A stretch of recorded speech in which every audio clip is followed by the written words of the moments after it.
Magandang araw mga kababayan. Pinatutuhanan ni Representative Toby Chanco itong 7-7 na binibigay ni Tambaloslos sa mga sumusuporta sa kanya. At Mayor Magalong ay handa pong humarap at makikipagsagutan sa mga buhaya sa Kongreso patungkol sa matinding korupsyon.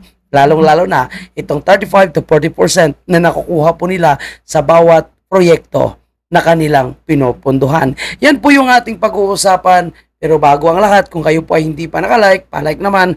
At baka naman, pakisubscribe naman po ang ating munting channel, mga kababayan. Okay, so ito na nga po mga kababayan po natin. No? Sabi ni Toby Chanco dito sa kanyang isang interview, no, ay totoo itong sinasabi ni Mayor Magalong na 7-7 at ito daw po ay nakuha kapag ang mga kongresista ay susuportahan itong sorte. No? Matagal na yan. Sinabi po yan ni Mayor Magalong. Pero syempre, dito tayo sa bago na may nag-witness na isang kongresista mismo na kaalyado ni Martin Romualdez. Naku po, mga kababayan natin, no? Mukhang magkakaroon talaga ng matinding bakbakan dito sa Kongreso. Lalo na marami po yung kumontra ngayon kay Martin Romualdez. Sige, tuloy natin to. Statement naman ng Office of the Speaker. At yung paliwanag niya, like all congressional offices, the Office of the Speaker may issue endorsements or referrals in response to constituent requests from lawmakers or local leaders. Pero sabi niya, these are strictly facilitative and do not guarantee or influence approval. Yung final decision daw ay nandun sa mga implementing agencies which assess each request based on program guidelines, fund availability, and internal controls. Totoo ba ito? Yung sinasabi niya is kung na-approve ka. Kung na-approve ka, yung buong prosesong yon, kunya nag-request ka ng 30 o 50 million na additional, sabihin approve. Doon ka na makikipag-coordinate sa agency. Pero kung hindi ka in-approve o sinabing mas mababa, wala kang magagawa. Okay, since sinimulan nila yan, di ba? So, di ba? Pero yung nag-approve dyan, itong committee pa rin na kailangan magkonsulta kay Martin Romualdez. Pero ito na po mga kababayan natin at aamin na po itong si Toby Chanco na kahit siya ay nakikinabang sa 7-7 na yan. Nasabi ni Mayor Magalong yung 777. Natandaan mo yun, di ba? Yes, yung 777. Pag sumama ka sa bagong Pilipinas Servicio Fair, may 777, di ba? Mainit. So ito na mga kababayan po natin. Ito sinasabi ni Mayor Magalong, no? Ilang bisis niya pinapanintikan. At ngayon, Toby Chanco, antayin natin. Sino pang mga kongresista? Baka si Prasco ay aamin din yan. Po yung 777 po ninyo na ibinunyag. Ano po? Saan po man ang galing yon? Paano nyo na-discover yon? At syempre yung Malma po, yung ilang mga kongresista, mga mambabatas, hindi po ba nanganib kayo doon sa 777? 777 scheme? Alam mo yung 77, sabihin ko na lang, isa na lang sasabihin kong word. O kaya yung, siguro babanggitin ko lang, very reliable sources. Tingnan nyo mga kababayan natin na sinasabi ni Mayor Magalong, very reliable sources. Kaya hindi yan magsalita si Mayor Magalong kung walang ebidensya. Galing naman ako sa Philippine National Police. Galing din ako I was the head of the CIDG. Alam ko naman kung ano yung credible na information at ano yung reliable na informant. Yan. Kaya napapahanga tayo at napapabilib dito kay Mayor Magalong dahil dati siyang pulis. Siyempre, ang ina hindi naman magsasabi yan na may mga ganito, no, na mga matitinding corruption kung hindi niya ito binerify. Siyempre, i-verify niya muna bago siya magsalita. So, my informant are highly reliable, very credible. And yari talaga si Tamba dito. Iniisip ko nga, no, baka mamaya pati si Bongbong Marcos damay dito, mga kabayan natin. I have validated the information several times. At talagang confirm yun. Kaya ang lakas ng loob ko ilabas yun kasi hindi mo ilalabas yun. Hindi malalaman ng tao na gano'n na pala katindi ang corruption. Pero isa lang yan eh. In fact, maliit pa nga yun eh. Yung 7-7 na yun eh. Iba pa nga yung 30-30-30. Yung 30-30-30, ano po yun? 30 pa yan ha. Yun ang matindi, yung 30-30. Ang laki, no? I don't 30-30-30 naman. Ito naman yung host. Kung ikaw yung host district, you don't get 777, 21 million. You get 90 million. Kaya namomblema yung mga regional directors. Mag-uusap ngayon. Nagkakaroon ng interagency meeting, yung mga regional directors. Grabe. No? Otherwise, magdodoble-doble yung mga beneficiaries nila. Sasabihin ba? So, ayan, tinan nyo mga kababayan po natin, no? Ang binulgar ni Mayor Magalong. At gaya ng sinasabi natin, lahat na yan ay pinatutuhanan ni Toby Chanco at inamin na siya mismo ang nakikinabang.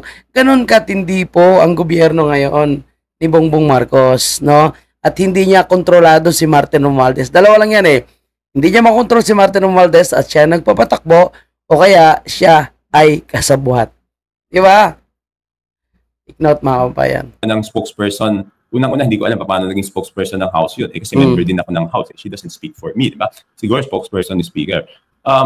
Ibig sabihin yung 777, hindi ba pork barrel yun? Na pag sumama ka sa BPSF, pork barrel.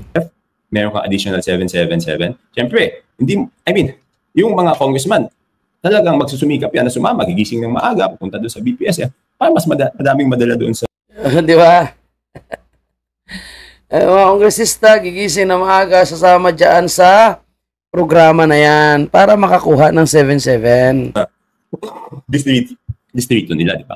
Kaya lang, for the record, so totoo yung 777 scheme. Yes, let her deny it and I will show her the evidence.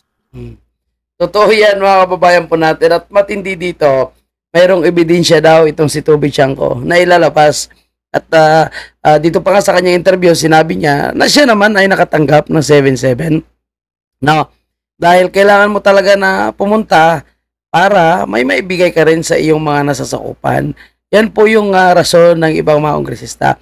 At kahit doon sa naging permahan actually ng impeachment mga kababayan, sinabi din nila, no, na talagang pumirma lang sila sa impeachment kasi gusto nila makakuha ng pondo na 150 million at gagamitin nila, no, ipamimigay daw sa kanilang mga nasasakupan. Siyempre, ang kapalit ay ang kanilang panalo sa bawat eleksyon. So, ito yung purpose din ng 7-7. Ang sinasabi pa dito ni Toby Chanco, hindi naman daw nakukuha itong cash dahil ito ay directly doon sa mga ahensya ng gobyerno, AX, TUPAD, AKAP, no, hindi mo nakukuha ang cash. Pero, siyempre, kung ikaw yung mag-endorse, ikaw yung mag-facilitate ng proyektong ito, sa'yo yung credit at sa'yo, siyempre, no, yung boto ng tao pagdating ng eleksyon. Yan po yung sinasabi dito ni Toby Chanco. Ngayon, mga kababayan, paano nila ma-i-deny ito? Kahit anong deny pa ng tagapagsalita ni Martin Romualdez. Ang mga sinasabi ni Congressman Toby Chanco, di ba? Na itong si Abante ay hindi nagsasalita para sa buong Kongreso, kundi siya ay nagsasalita lamang para kay Martin Romualdez dahil magkaiba naman po sila, no, ng sentimento, magkaiba naman sila ng kanilang komento or kanilang sinasabi sa bawat issue na hinaharap ng gobyerno natin. Particularly po dito sa corruption o sa impeachment ni VP Sara, no? So magkaiba sila.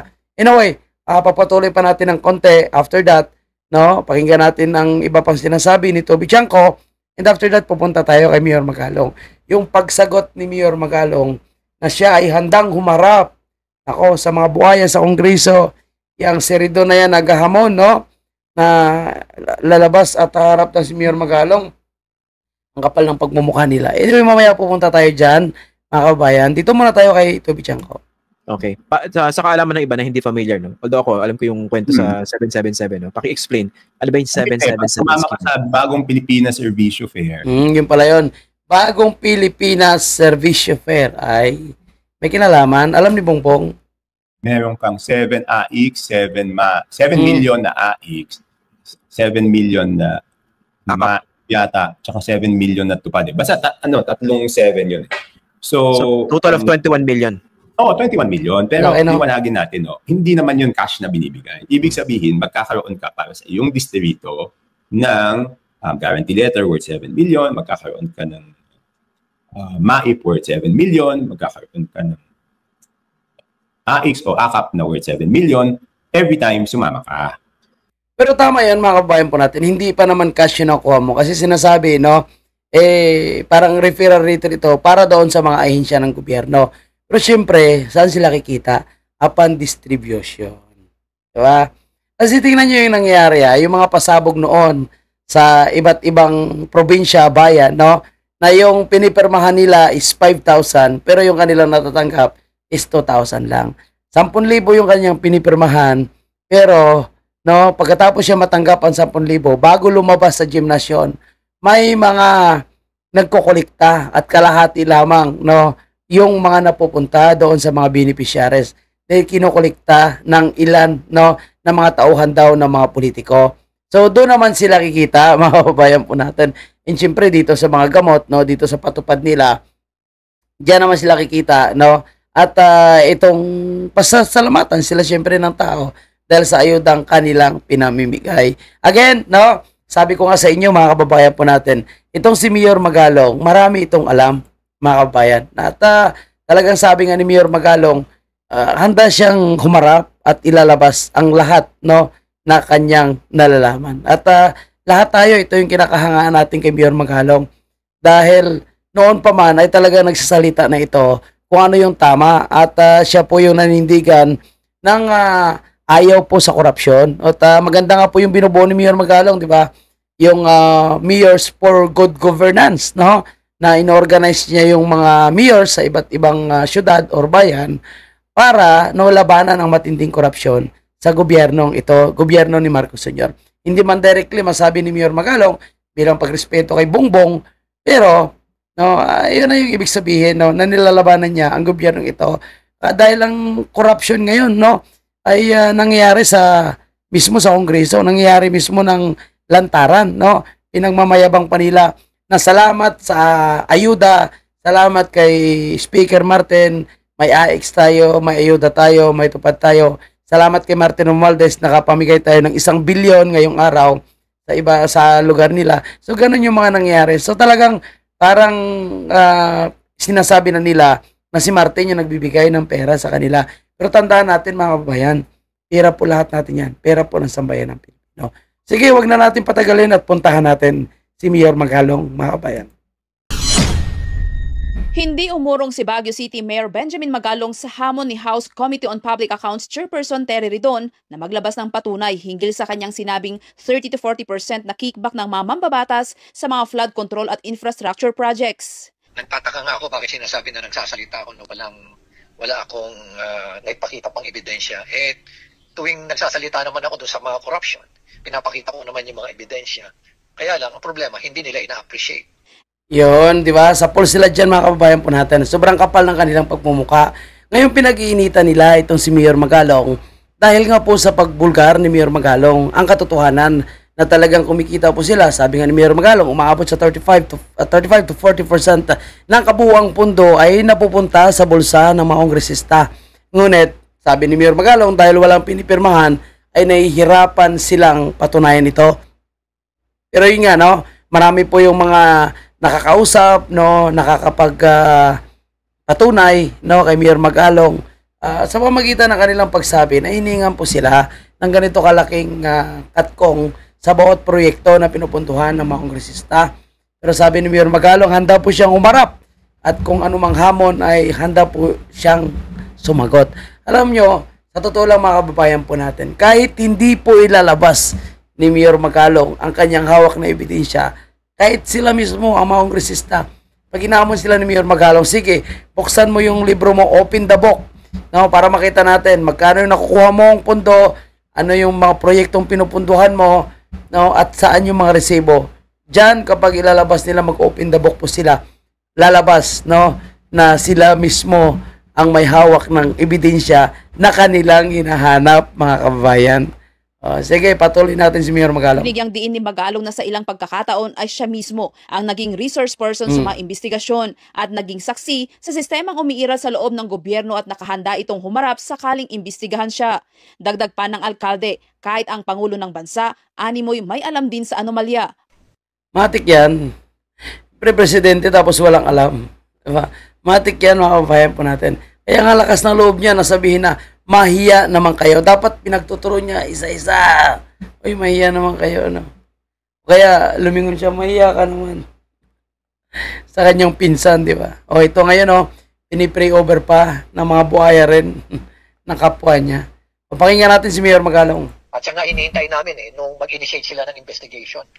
siguro maganda rin siguro na i-request din nila si Presidente Yun. na humarap din. Sama nila. Kasi tingnan mo sa kanya bakit sinabi ni Presidente na mahiya kayo? Ibig sabihin, may alam si Presidente. Kalokohan nila. Marinding sinabi ng punong Matik yan, Sir Magalong. May alam yan. ehekutibo ng Baguio City na may government officials din akusang lumalapit sa kanya upang magbahagi ng impormasyon. Pero takot silang magsalita sa publiko dahil sa banta sa buhay at negosyo. At kung sakali umanong magsasagawa ng investigasyon ang Kamara, ay wala raw pag-asang masusolusyonan ang problema. Wala akong hope dyan. Wala akong hope dyan. Pero kung third party magkakantak ng investigation, yung talagang investigador, hindi yung mga mag-grandstand. Kasi hindi naman sila trained sa investigation dati naman ako CITG, so alam ko kung paano ang investigasyon. Pero kung ang investigasyon nila, pakita lang sa tao, wala naman silang skills sa investigation. Sa huli, tama yun mga kabayan. Wala po silang skills sa investigasyon. No? Puro grandstanding lang po yung gagawin nila dito. Pakitang tao lang. Pero wala namang mapaparusahan. Alangan naman parusahan nilang kanilang sarili. No? So maghanap lang sila ng mapagbuntungan ng sisi. So malamang kontraktor, DPWH, and of course kasama pa sa kanilang sabihin na sinungaling ay si Mayor Magalong. No? Pero kumanda sila mga kababayan po natin. Hindi po yan magsalita si Mayor Magalong kung wala po siyang hawak na ebidensya. Mga patunay. Lalo na galing po yun sa PNP And itong si Mayor Magalong, hinahamon niya pa nga na kung pwede kung gusto nila siya na po yung mag-iimbestiga Di ba? Para ilabas kung sino talagang magnanakaw na kongresista. Pero ang problema, siyempre wala namang sa ahensya ng gobyerno yung kakalaban niya yung kay Martin. No? Kaya sabi ni Mayor Magalong, bigyan siya ng mga investigador from PNP at CIDJ at sila mismo mag-iimbestiga yung mga tunay na kawatan dyan sa Kongreso. Pero maliban sa mga Duterte solid na nandyan sa Kongreso, so halos lahat yan ay mga kawatan at nakikinabang sa pera ng taong bayan na pinamudmod sa kanila nitong si Martin Romualdez. Yan malinaw pinatutuhanan ni Toby Chanco ang 7-7. Handang humarap si Mayor Magalong sa paghahamon ng mga buhayang kongresista. Handa silang harapin ni Mayor Magalong. And abangan natin kung ano pa ilalabas ni Mayor Magalong. At ako naniniwala na marami pang kailangang ikanta po itong si Toby Chanco. Kaya may mga matitindi pa tayong dapat pakabangan mga kababayan. Kaya kapit lang at para lagi kayong updated sa video natin, huwag kalimutan mag-follow po or mag-subscribe sa ating channel at paki-like naman ng mga videos natin. Pa-notify para lagi kayong updated. Thank you po sa inyong lahat. This is Kababayan Beryl Fitz. God Save Pilipinas. Of course, sana po tuloy-tuloy na yung mangyayaring pagbabagong ito. Sana po magkakantahan na sila, maglalaglagan na sila at tagumpay din itong si BP Sara, lalo na sa issue ng impeachment. Basura na. Kaya anong sunod? Ano ang mga matitinding atake nila? Yan ang ating pakaabangan.